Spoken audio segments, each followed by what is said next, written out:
There are some interviews that feel like standard album promotion, and then there are moments that feel much bigger than that. Moments where an artist is not just answering questions, but quietly revealing where they are emotionally, creatively, and personally. The material you shared feels like one of those moments. On the surface, it is about a major pop icon appearing on radio and breakfast shows to talk about a new album, a theatrical fan experience, and a fresh chapter in her life. But underneath that, the script is really telling a richer story. It is about a woman who has spent years being watched, interpreted, celebrated, criticized, mythologized, and commercialized, and who now sounds more certain than ever about what matters to her. It is about artistry at a level where even the rollout of an album becomes part of the storytelling. It is about discipline, survival, reinvention, romance, and emotional self-protection. And perhaps most of all, it is about the contrast between the scale of Taylor Swift's public life and the intimacy of the truths she chooses to share. The tone is set immediately by the warmth around her arrival. Everyone is excited, almost giddy, but also careful to point out something fans already know about Taylor Swift. She has built a career not only on songs, but on anticipation. She is one of the few artists whose relationship with surprise itself has become part of her brand. The hosts joke that they were grateful for advance notice this time because she has a habit of dropping major projects without warning. That small exchange matters because it instantly reminds the audience of one of Taylor's defining skills. She does not simply release music, she creates events. She knows how to make fans feel like participants in a reveal. Even casual remarks about dressing smartly and cleaning their teeth before she arrives underline the theatrical nature of her presence. She is not just another guest. Her arrival changes the atmosphere in the room. Then comes one of the most interesting aspects of the new project, the decision to take release parties into cinemas. This is more than a promotional gimmick. It reflects Taylor's long-running instinct to collapse the distance between artist and audience while still making the experience feel exclusive. She explains that the cinema event is partly inspired by the secret sessions she used to host at her home, where fans would hear her music before the public release and get an intimate explanation of what inspired each song. That idea is already powerful because it reveals how much value she places on context. She does not see songs as isolated products. She sees them as emotional documents, and she understands that listeners often connect even more deeply when they are invited into the story behind the writing. But she also recognizes that scale changes things. A secret session is intimate by nature. A cinema experience transforms that intimacy into a communal ritual. In her words, this new format combines the inside scoop feeling of those private gatherings with something far more visual and cinematic. The debut of a music video designed to be seen on a massive screen. That detail is important because it shows her mindset as both musician and director. During the making of the video, someone on set points out that it is almost a shame for such a large production to be consumed only on small screens. Instead of brushing that off, she builds a new concept around it. That moment captures a major theme in the script. Taylor Swift is always listening for the bigger possibility hidden inside the work. What could have been just another music video becomes part of a broader fan immersion piece. The audience does not just watch a clip. They get the song, the explanation, the behind-the-scenes process, and the thrill of being present for something that is temporarily unavailable anywhere else. She turns a release into an experience and a piece of media into a moment of belonging. That instinct to make every project feel complete also comes through when the conversation shifts to the album itself and her reunion with Max Martin.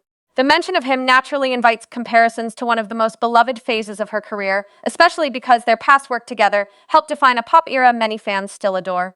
Yet Taylor resists the easy nostalgia. She acknowledges that certain synth choices may carry an 80s flavor, but she is clear that this album is not simply a return to what once worked. That distinction matters. Lesser artists often get trapped by the eras fans love most, pressured to recreate old magic instead of discovering new forms. Taylor's response suggests that she knows exactly how dangerous that temptation can be. She is happy to honor the sonic textures that listeners might recognize, but she also insists that this record occupies its own emotional territory. In other words, she is not recreating an old chapter. She is using familiar collaborators to express a current reality. That current reality seems central to everything she says. One of the most revealing questions she gets is how she knows when an album is finished. For a songwriter with her productivity, that is not a trivial question. She has made sprawling, open-ended records before, albums that felt like they kept expanding because she could not stop writing. But here she describes a very different goal. She talks about envisioning something concise and precise, an album in which each track has an irreplaceable role. She even uses the idea of perfection, though carefully, acknowledging that perfection itself is an impossible and maybe problematic concept. What she really means is alignment. Every song belongs. Nothing feels random. Nothing could be swapped without disturbing the balance. That is an unusually disciplined way to describe pop record making, and it hints at maturity not just as a writer, but as an editor of her own emotional life. The song she identifies as the final key, the one that made her realize the record was complete, is Wishlist. The way she talks about it makes clear that the song is not just musically satisfying, it is emotionally conclusive. She says it captures where she is in life so accurately that finishing it felt like crossing a line. That idea is powerful because it reframes the album not as a container for songs, but as a snapshot of self-recognition. She did not know the record was done because the track list hit a target number or because the label needed to lock a deadline. She knew it was done because a song arrived that said the thing she needed the album to say. It crystallized the moment. That is the kind of creative completion that cannot be forced. What makes this even more compelling is the context in which the album was written. Taylor describes creating it during the European leg of the Eras Tour, at a point when her body was exhausted from the relentless physical demands of performing, but her mind still needed a challenge. This part of the script is especially rich because it strips away the fantasy of mega tour glamour and reveals the machinery underneath. She explains that by then, the show had become muscle memory. She could perform it because she had done it so many times, but the repetition left her craving a different kind of stimulation. She was getting sick, sore, and drained, yet instead of collapsing into creative emptiness, she began writing. In a way, the album became a counterbalance to the tour. The performances depleted her physically, but the songwriting revived her mentally and emotionally.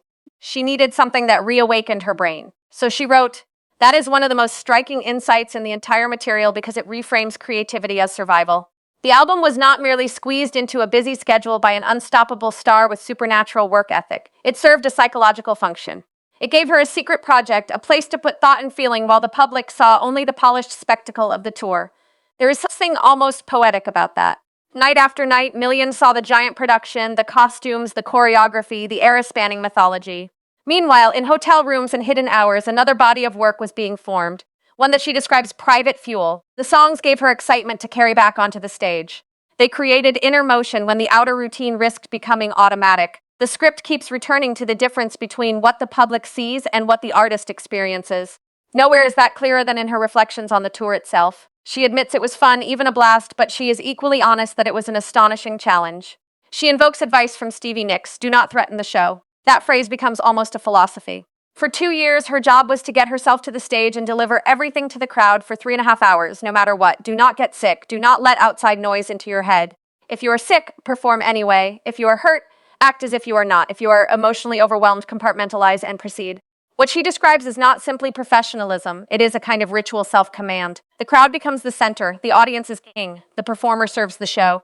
There is something both beautiful and brutal in that mentality. On one hand, it explains why she inspires such loyalty. Fans feel correctly that she gives everything. On the other hand, it reveals the punishing standard behind that devotion. The glamour of a record-breaking tour often obscures the cost of becoming the dependable center of such a giant machine. She goes out of her way to credit not just herself, but her entire team, emphasizing that her band, crew, and fellow performers all had to operate under the same conditions. That collective acknowledgement is important. It prevents the story from becoming just another mythology of the superhuman star, and instead frames the tour as a disciplined ecosystem of people committed to delivering a promise every night. Another major thread running through the script is boundary setting, especially around social media and public opinion. Taylor explains that she is not much of a scroller and does not keep the apps on her phone because she knows how effectively they are designed to capture attention. That admission feels significant in the context of her life because no one has more reason than she does to be tempted or tormented by what strangers say online. She has been the subject of endless discourse for years, yet instead of framing social media avoidance as a moral stance, she describes it as a practical act of self-preservation. If you let all those opinions into your mind, they internalize, they affect you whether you want them to or not.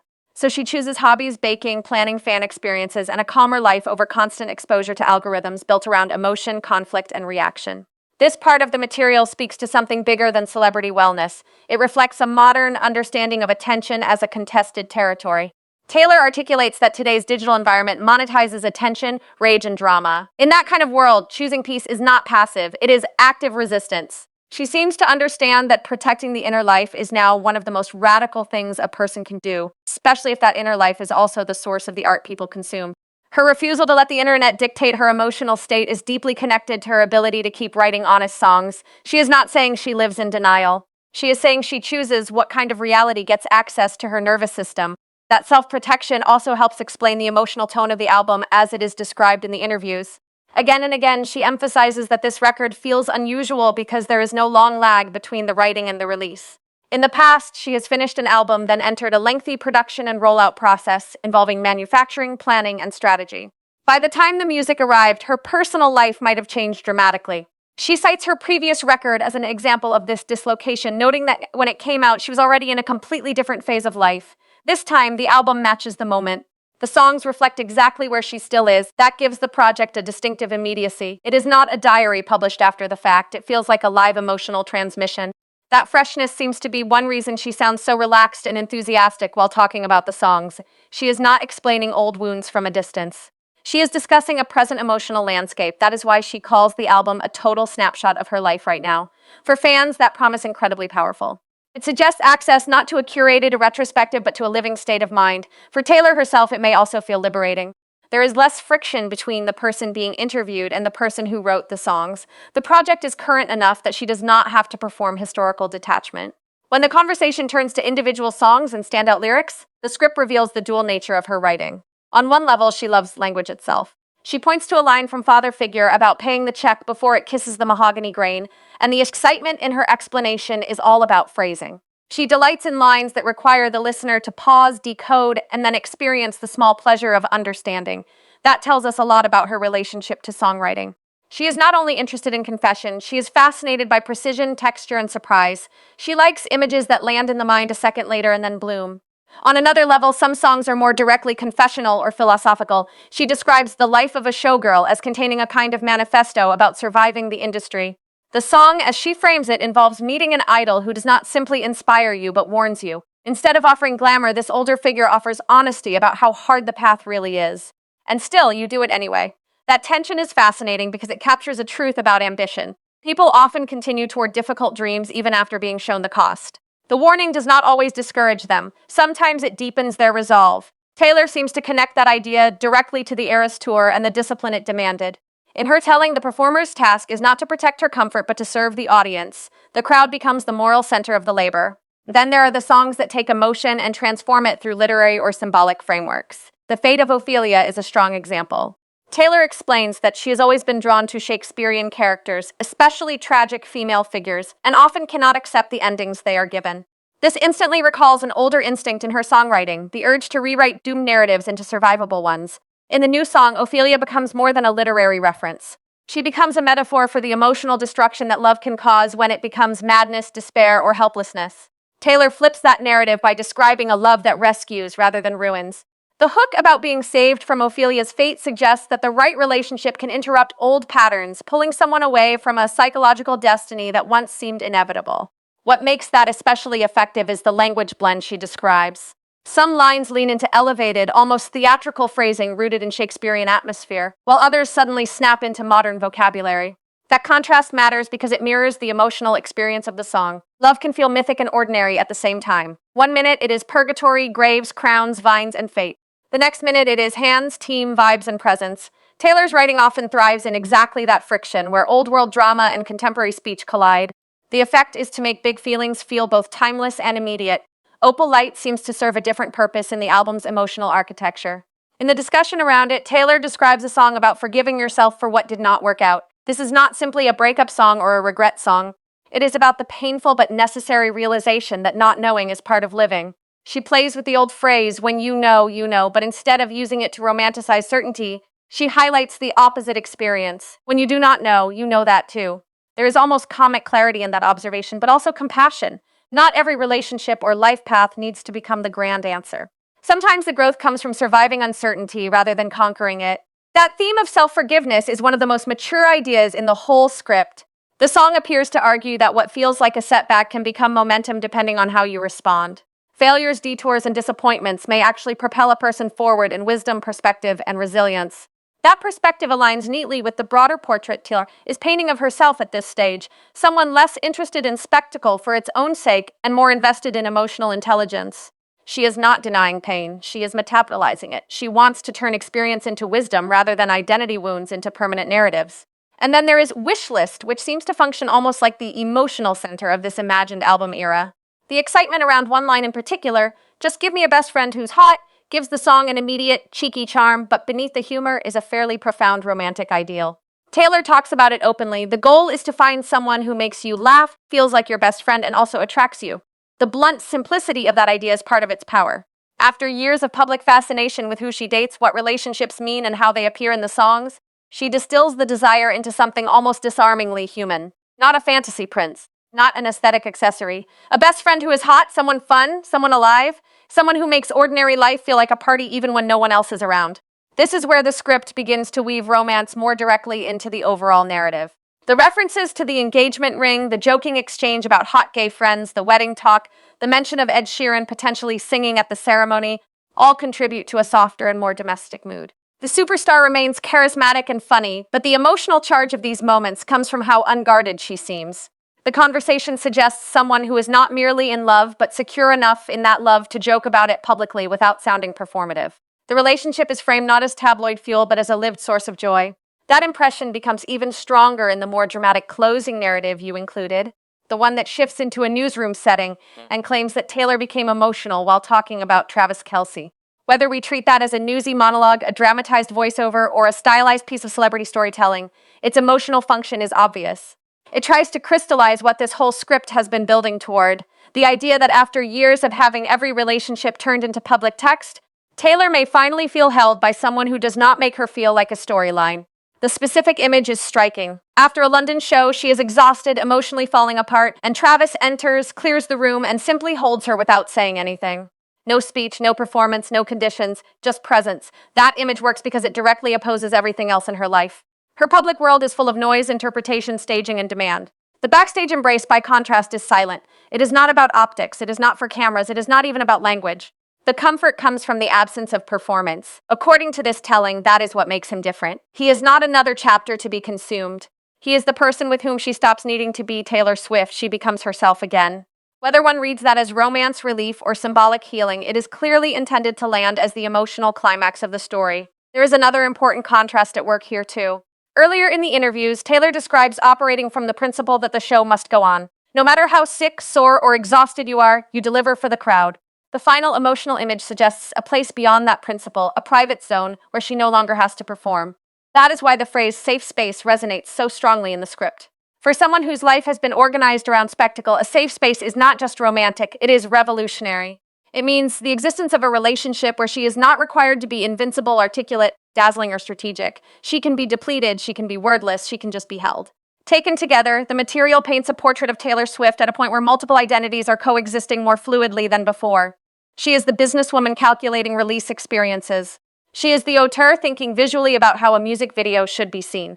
She is the songwriter obsessing over a phrase like kisses the mahogany grain. She is the performer with military-level commitment to the stage. She is the friend joking about weddings. She is the woman setting digital boundaries for the sake of peace. She is the romantic reframing tragedy into rescue. She is the public icon who still craves private truth. The reason the script works is that it does not reduce her to just one of these. Instead, it lets them all overlap. It also suggests a subtle shift in what kind of strength she values.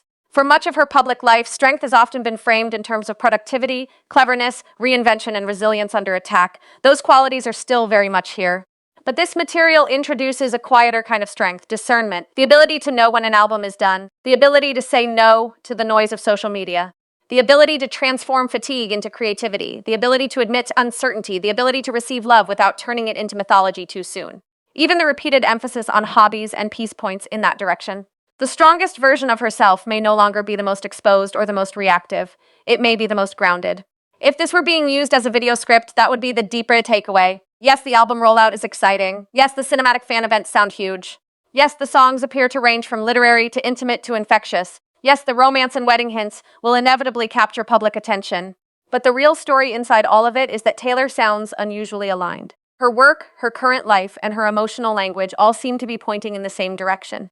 She keeps coming back to the same idea in different forms. This album is where I am right now. That matters because pop music often reaches audiences most deeply when it arrives with that kind of unforced accuracy. Not after the feeling has been processed to death, not once the headlines have already turned it into cliché, but while it is still alive. And maybe that is why the script feels so resonant. It is not only selling an album, it is dramatizing the relief of being in sync with your own life. The songs are not reaching backward toward an old version of herself or forward toward a manufactured brand update. They seem to be emerging from a present tense she actually inhabits. The long tour, the physical exhaustion, the disciplined silence, the careful curation of attention, the joy of collaboration, the thrill of a finished lyric, the intimacy of being understood by the right person, the willingness to laugh, the refusal to live inside everybody else's opinions, all of that converges here. The album becomes less a product than a weather report from her interior life. In that sense, even the literary references make emotional sense. Ophelia, Purgatory, Grave, Fate, Light, Showgirl, Father Figure, Wish List, all of these titles and images point toward identity as something narrated, almost staged. Yet Taylor keeps bending those narratives away from doom. She does not want Ophelia drowned by love. She does not want mistakes to remain only setbacks. She does not want the showgirl to be only an object of spectacle. She does not want social media to dictate reality. She does not want romance to be only a headline. Again and again, she rewrites the frame. Tragedy becomes rescue, exposure becomes boundary, exhaustion becomes art, performance becomes devotion, uncertainty becomes wisdom, public scale becomes private meaning. So if you step back, the real reason this material is compelling is not because it gives fans little exclusives about songs or teasers about wedding possibilities, though those details are undeniably effective. It is compelling because it presents a version of Taylor Swift who sounds both legendary and human at the same time. She can command cinemas, break records, and casually discuss one of the most historic tours in yet still light up over one lyric, one chorus, one friend, one person who makes life feel easier. She can speak like a mastermind about release strategy and like a poet about a line of verse. She can describe a global tour as muscle memory and a new album as the thing that woke her brain back up. That paradox, being massive yet emotionally specific, is exactly why audiences remain fascinated by her. And perhaps that is the final emotional truth underneath this entire script. For years, the world has watched Taylor Swift as if watching a phenomenon, something to decode from the outside. But the material you shared keeps nudging the audience toward a different understanding. Maybe the point is not just that she is bigger than ever. Maybe the point is that, after everything, she sounds more interested in living than in being watched. She wants the work to be excellent. She wants the fans to feel included. She wants the show to be protected, but she also wants peace, laughter, hobbies, truth, and love that does not come with conditions. That combination of ambition and emotional clarity is what gives the story its weight. It is what turns a celebrity press cycle into something that feels like a portrait of a person reclaiming authorship over her own present.